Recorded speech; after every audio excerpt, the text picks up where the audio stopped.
എന്റെ മനസ്സന്മാരെ ഞങ്ങളെല്ലാവരും സുഖമായിട്ടിരിക്കാൻ വിശ്വസിക്കാൻ ആദ്യം തന്നെ ഗൈസ്. അപ്പോൾ welcome back to my YouTube channel. അപ്പോൾ ഇന്ന് നമ്മൾ ഫുഡ് അടിക്കാൻ പോകട്ടെ പുറത്തേക്ക്. ഇക്കാനെ വെയിറ്റ് ചെയ്തിട്ട് ഇക്ക വന്നിട്ടുണ്ട്. അങ്ങനെ നമ്മൾ വണ്ടി കയറി നേരെ നമ്മൾ അടുത്തൊരു ഷോപ്പുണ്ട്, അവിടേക്കാട്ടോ നമ്മൾ ഫുഡ് കഴിക്കാൻ പോണത്. സമയം ഒരു 10 മണി 10:15 കഴിച്ചിട്ടുണ്ട്. അപ്പോൾ നല്ല വിശപ്പ് ഗൈസ്. അങ്ങനെ നമ്മളിവിടെ ഹെവൻ റെസ്റ്റോറൻറ്റ് കട വന്നിട്ടുള്ളത് നമ്മുടെ നാട്ടിലുള്ള തന്നെയാണ്.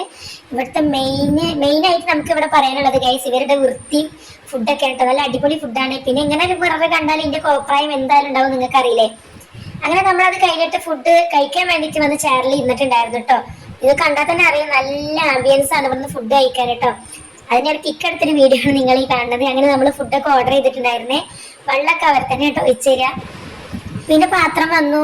അത്രയ്ക്കും നല്ല വൃത്തിയിലാണ് കേട്ടോ അവർ നമ്മളെ കെയർ ചെയ്യുന്നത്. ഇതിന്റെ അപ്പുറത്ത് കാണാൻ നല്ലൊരു വ്യൂ പോയിന്റ് ആണ് ഗൈസ്. പക്ഷെ നമുക്ക് രാത്രി വന്നാൽ ഒന്നും കാണാൻ കഴിയൂല കേട്ടോ. അപ്പൊ പകല് വന്നാലൊക്കെ നാളത്തെ വ്യൂ കണ്ട് നമുക്ക് നല്ല ഭക്ഷണമൊക്കെ കഴിക്കാൻ പറ്റും. പിന്നെ ഇക്കാന്റെ പരിപാടി ഇതാണ്, ഇവിടെ വന്നാൽ അതന്നെ പരിപാടി. പിന്നെ നമ്മൾ ഓർഡർ ചെയ്ത ഫുഡ് എത്തിയിട്ടുണ്ട്.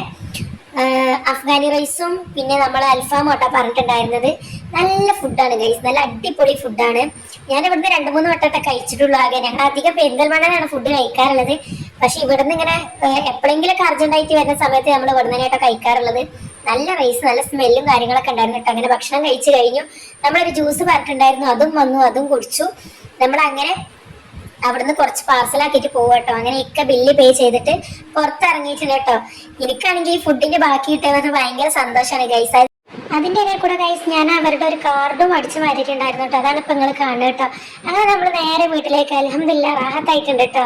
അങ്ങനെ പിന്നെ ഞാൻ മുന്നിലോട്ട് ഇരുന്നിരുന്നു. അപ്പം നിങ്ങളൊരു എക്സ്പ്രഷൻ കണ്ടില്ലേ? എനിക്ക് എന്താണെന്ന് അറിയില്ല, ഈ വണ്ടി പോണ സമയത്ത് ഒന്നില്ലെങ്കിൽ കണ്ണക്ക് എന്തെങ്കിലും വന്നടിക്കും, അല്ലെങ്കിൽ തലമക്ക് എന്തെങ്കിലും വന്നടിക്കും കേട്ടോ. ഞാൻ ചെറിയ കുട്ടികളെ പോലെ ഗൈസ് നീ മുന്നിലാണ് ഇരുന്നത്. ഇതൊക്കെ ഒരു സന്തോഷമല്ല, അടിച്ച് പൊളിക്കുക. അപ്പം ഇത്രയൊക്കെ തന്നെയുള്ള tata bye bye, see U.